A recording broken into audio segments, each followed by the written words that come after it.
l'idée c'est de garder une bonne rotation de corps et d'enlever le parasite de la respiration. Donc on va être amené pendant cette séance à faire des séries où on va inspirer le moins possible, où on va placer notre tête ou alors où on va se retrouver en 5 temps, en 7 temps par exemple. L'idée derrière cette série, c'est de ne pas placer d'inspiration pour enlever le mouvement parasite de l'inspiration. Et ce qu'il faut comprendre dans la nage du crawl, c'est que quand tu engages un roulis avec tout ton corps, la tête va rester fixe. Donc il faut bien réussir à dissocier ta tête de tout le reste du corps qui va faire une rotation.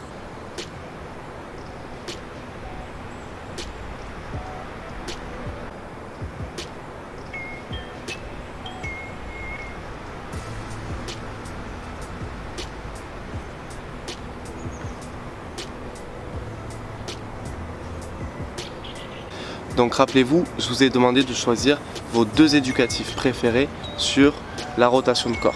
Donc ces éducatifs, vous les choisissez à nouveau et vous allez les intégrer à votre séance. Aussi, on va remettre dans notre séance l'exercice de progression avec le pull boy. Vous vous souvenez, quand on avait mis le pull boy entre les cuisses, entre les genoux, au niveau des chevilles, cet exercice, on va le répéter aujourd'hui. Donc l'idée, c'est de garder et d'automatiser une bonne rotation de corps, les hanches et les épaules en crawl. Le premier éducatif, c'est le crawl à un bras. Donc vous allez placer un bras le long du corps, comme si vous aviez la main dans la poche. On enfile la main dans la poche et on garde le bras le long du corps. Donc ce bras-là, ça c'est mon bras gauche, il va rester tout le temps collé à mon buste pendant la première longueur. Et du coup, je vais me retrouver à passer le bras droit uniquement. Donc ce que je vais faire, c'est que je vais passer le bras droit. Donc là, j'ai le bras gauche qui va s'enfoncer sur le passage du bras droit. Le bras droit, je vais effectuer ma traction avec un maximum d'amplitude vers l'arrière. Je vais lever le coude comme si j'étais en nage complète. Et ensuite, je vais passer mon bras droit et je vais l'amener loin devant. Qu'est-ce qui va se passer à ce moment-là? Le bras droit, lui, il va aller sous la surface, prendre un appui profond. Et le bras gauche, vous le dégagez. Et ça, c'est le plus important de l'exercice. C'est la partie la plus importante. Si vous ne le faites pas, c'est comme si cet exercice, vous le faites pour rien. Donc vous dégagez votre bras gauche comme si vous étiez en train de passer le bras. Il reste le long du corps, il reste collé à votre buste, mais vous le sortez de l'eau comme s'il y avait un passage de bras qui s'effectuait. Ok, je peux même m'amuser à compter dans ma tête 1, 2 à 3 secondes pour faire en sorte de simuler le passage de bras. Donc 1, 2, 3, je rentre mon côté gauche, je tire, j'envoie mon bras droit vers le haut, j'allonge mon bras droit, je sors mon côté gauche hors de l'eau et ainsi de suite. Et je vais créer volontairement ce roulis d'épaule. C'est-à-dire qu'à chaque coup de bras, je vais me placer sur la tranche et je fais comme si ce bras-là était en train de passer. Je fais comme si ce bras était en mouvement. Pour cet exercice, vous pouvez aussi prendre un tuba frontal et ça va vous permettre de ne pas vous poser de problème avec la respiration. Le tuba frontal, je vous invite vraiment à vous en procurer un.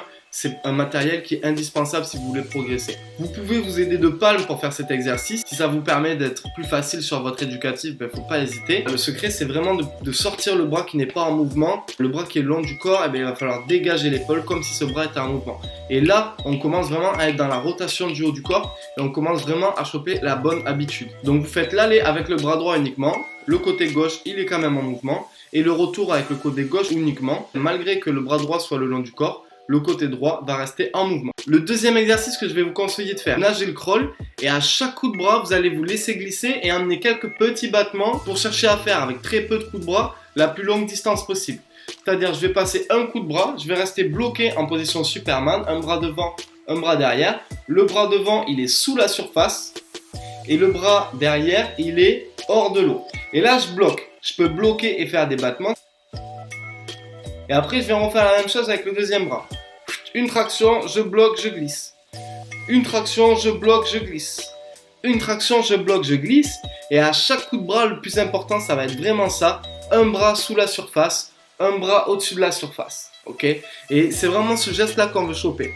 N'hésitez pas à vous mettre sur la tranche, le regard bien fixe vers le bas. J'ai le bras gauche qui vient prendre l'appui. Je me mets sur la tranche, côté gauche vers le bas. Côté droit vers le haut. Et là, je suis sur la tranche. Je passe le bras droit, j'ai le bras droit qui vient prendre son appui. Je me mets sur la tranche, côté droit vers le bas, côté gauche vers le haut. C'est super important. Donc ça, c'est un exercice qui vous permet, encore une fois, de travailler votre rotation de corps. Une autre variante de cet exercice, c'est de faire quelques coups de bras, se laisser glisser, reprendre votre nage, quelques coups de bras, se laisser glisser avec l'autre bras, ainsi de suite.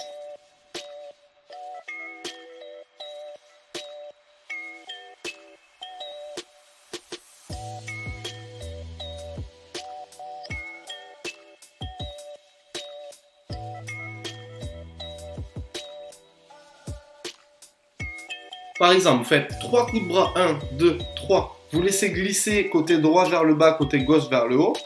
Ensuite, vous reprenez votre nage, 3 coups de bras, vous laissez glisser côté gauche vers le bas, côté droit vers le haut. Et ainsi de suite. 3 coups de bras, côté droit vers le bas, côté gauche vers le haut. Et à chaque fois, tous les 3 coups de bras, vous allez vous laisser glisser avec un beau temps d'arrêt et une belle position sur la tranche. Par contre, votre tête, elle doit rester fixe vers le fond du bassin.